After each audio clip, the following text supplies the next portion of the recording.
On a day that Ojwang demonstrations are broken out, mostly in Nairobi and Mombasa, Kenyans have arrived at this day very disheartened, with a lot of concerns about how an open and shut case is proceeding.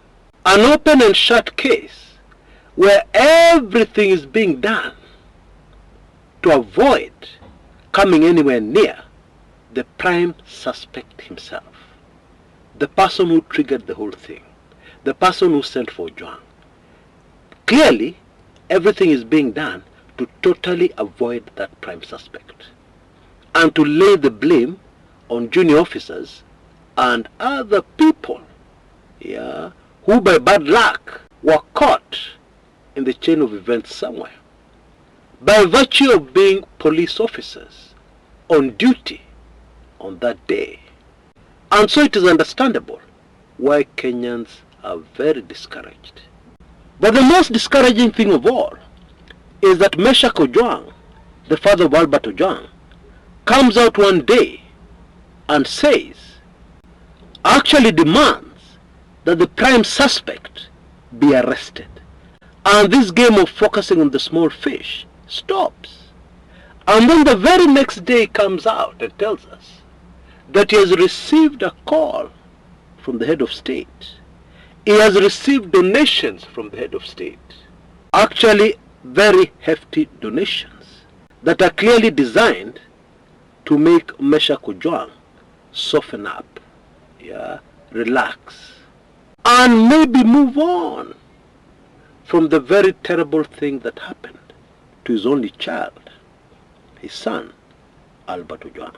And this has caused some commentators to come out and say, Albert Ojwang's dad, Bwana Mishak, must now choose which side to be on, either the government side or the side of the people of Kenya, who will not stop until there is justice for Albert Ojwang.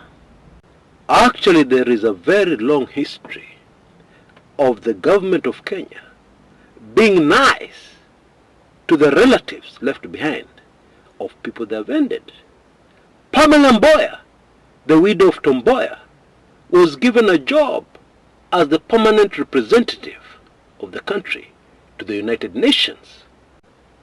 Christabel Ouko, the widow of John Robert Ouko, the slain foreign affairs minister, received the red carpet treatment from the government after the fact. So many favors were extended to her. In more recent times, Eve Msando, the widow of slain IEBC computer guru Chris Msando, was given a job by the government. And I can go on and on and on. This is nothing new. And the clear signal here is that the government is using the usual script, which has been used time and again very successfully since the beginning of the nation called Kenya. But here is the breaking news. Here is the breaking news. Instead of Kenyans being so discouraged and crestfallen, actually, Kenyans need to relax and wait.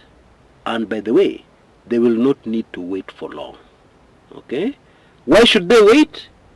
Because in this instance, the truth will come out very quickly.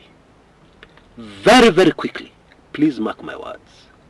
Because even in the past, despite these people being given plum jobs, despite the cover-ups, the truth finally came out. The plum job in New York did not stop Kenyans from discovering the truth about what happened to Tom Mboya. And why?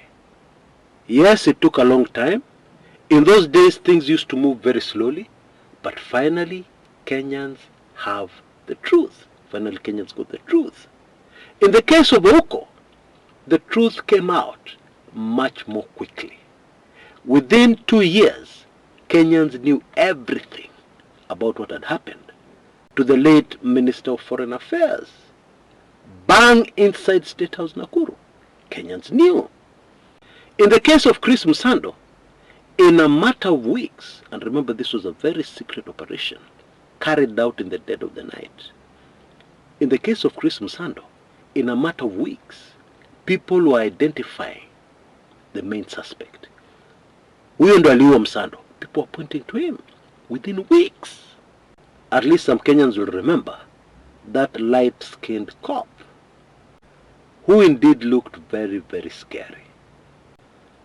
And therefore, there is good reason to take heart over the Albert Ojwang manenos. I mean, even as we speak, the truth is coming out thick and fast every other day, even as the cover-up persistently persists. In other words, believe it or not, the cover-up is disintegrating before our very eyes. Yeah, mostly through lawyers. Okay? In a minute, I will give you more details about this crazy, very interesting, more than super fascinating development that is very swiftly bringing out the truth, despite the cover-ups that Kenyans can see very clearly. But before I do that, I want to briefly talk about something that I'm sure will be of great benefit to a lot of you who are listening in. Thank you very much to my show today. And it starts with this very interesting information.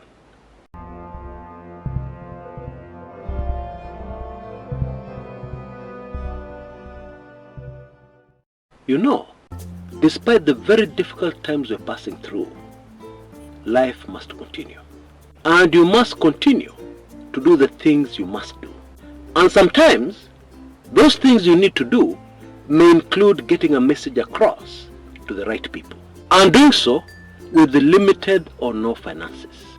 The truth is, this channel has proved to be very effective in doing that to people who sponsor videos.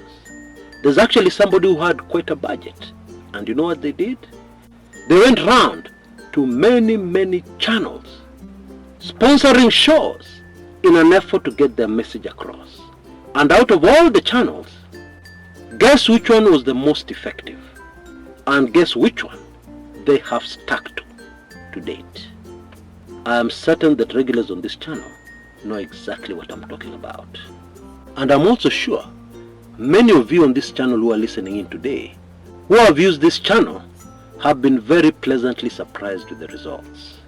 And it is mainly because of the faithful audience we have here and how super engaged they are with each and every show. And so today, I want to boost and empower those looking to engage with this very unique audience. And I want to do that with an amazing preposition. You see, it is always most effective when there's repetition in that message. And so strictly for the next 48 hours only, you have a unique opportunity to book that spot at the very special price of only Kenya shillings 9,999, which will give you 3 sponsorship slots. 3. Amazing offer. You can see details on your screens right now. Just shoot me an email or simply text me on that telephone number and I will follow up and do the rest. I highly recommend that you ensure you beat that deadline to book your slot. Obviously there are very few slots, so please hurry. I'm sure this will help those of us who are eager to sponsor and get a message across, but they have no budget. I sincerely believe that is a very good deal to take full advantage of, in case you're facing that kind of challenge.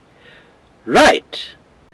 Kenyans don't need to worry or fret at certain developments, because the truth does not need to be forced out. It is coming out by itself, and very rapidly. Okay? Let me prove it to you.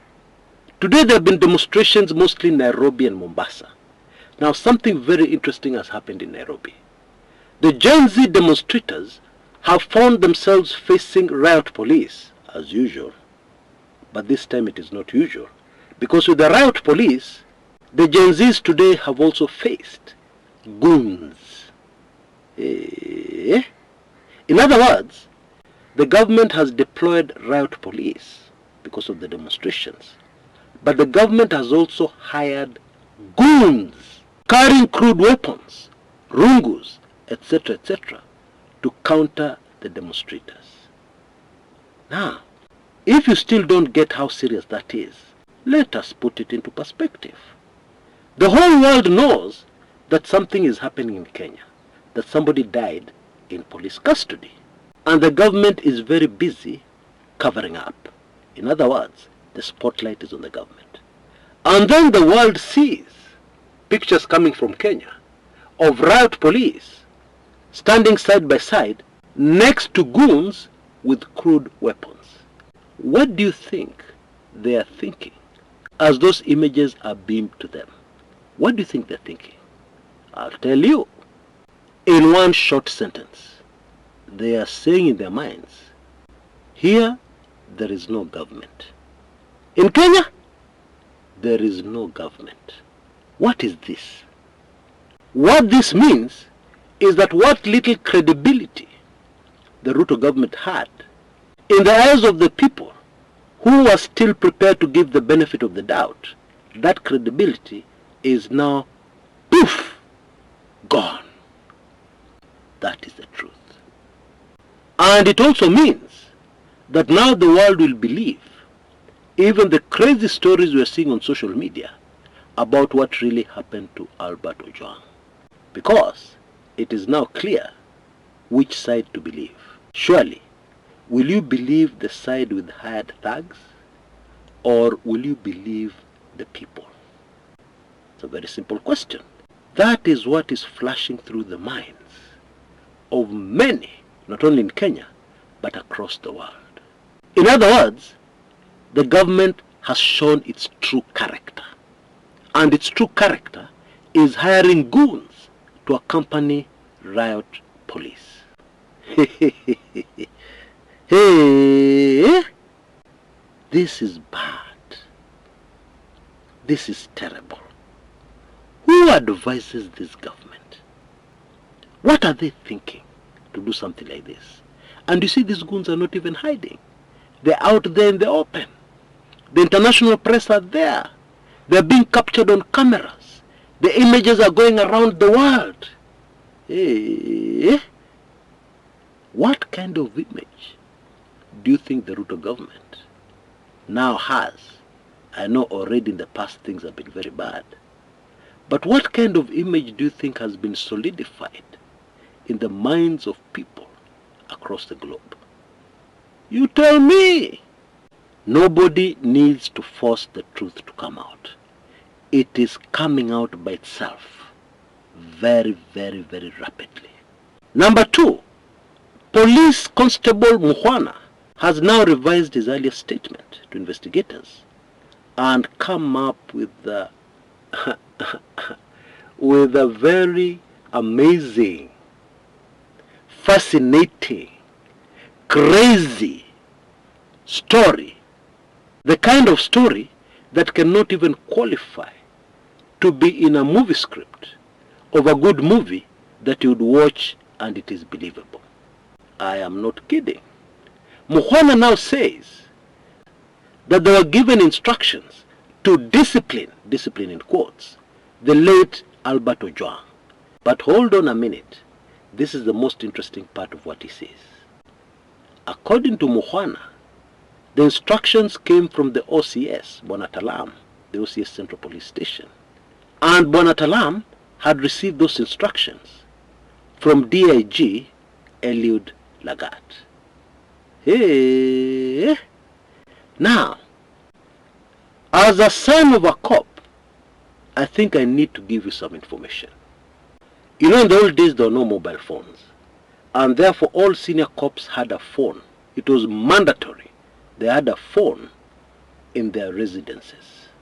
And so many times growing up, I could hear my dad on the phone, listening and saying, yes sir, yes sir. And then moments later, he would make a call and give instructions.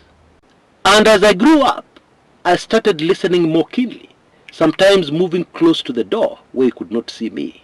I started listening more keenly as he gave the instructions, because I wanted to know where the instructions had come from.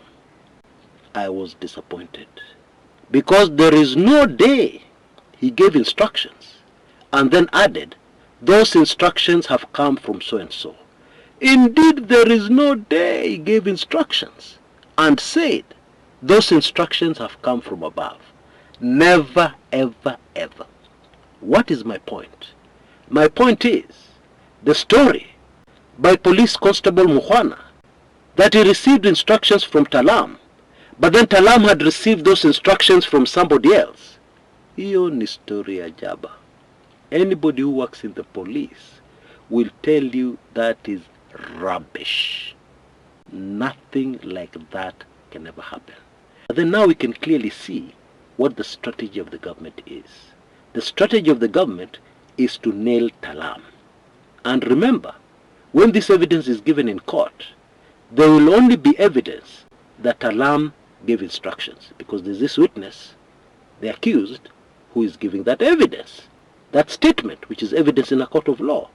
However, and this is very important, there will be no evidence recorded that Talam was giving those instructions because he received them from somebody else. That will not happen. Why? Because the instructions Talam allegedly gave were breaking the law.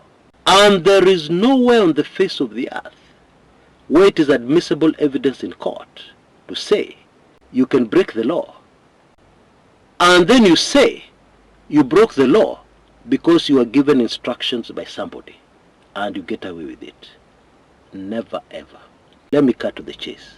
The whole idea of mentioning Bwana Lagat is not to incriminate him, but it is to solidify evidence against Talam, that Talam actually gave such instructions. Now, the issue of proving that Talam received those instructions from DIG Lagat is a totally different ballgame. Very difficult to prove. Because where will you get evidence? Where will you get a witness who will prove that Bwana Lagat gave those instructions? And so bottom line, Bwana Talam will be successfully prosecuted with that evidence, and Lagat will walk scot-free. Now, the truth is coming out very clearly by itself, because it is very easy to see that this is a cover-up. It is very easy to see that somebody is very determined to nail the OCS, Central Police Station, Bwana Talam. It is now very clear. The truth, for those who will seek only a little information here and there, is very clear, and it has come out clearly. And I will tell you something else that is very clear. This will not work. You see, basics, for something of this nature to work, some things have to be hidden. The motive, the hook, the motive has to be hidden. When you are catching fish and the hook is exposed, do you think you'll catch any fish? No. The hook, the motive, the objective has to be hidden. But in this case, the hook is very obviously seen. The objective is very clear. And therefore, that is just one of the many reasons why this will not work. It will fall flat on its face. And indeed, Bwana Talam's lawyers are doing an excellent job. I want you to brace yourself for many other bombshells in this Talam case that will cause this whole case to collapse right before our very eyes. And more importantly, as it collapses, it will be collapsing while exposing more and more truth. And so, my friends, relax. Wasiwasi ya nini? Relax. The truth is coming out by itself. I'm sure you can see that now. There is absolutely no reason to be worried that the cover-up will work. Huh? Which cover-up will work? Hapana. Hapana. There is nothing like that. Just brace yourselves for this show. Because at the end of it, I guarantee you there will be justice for Albert Ojwang.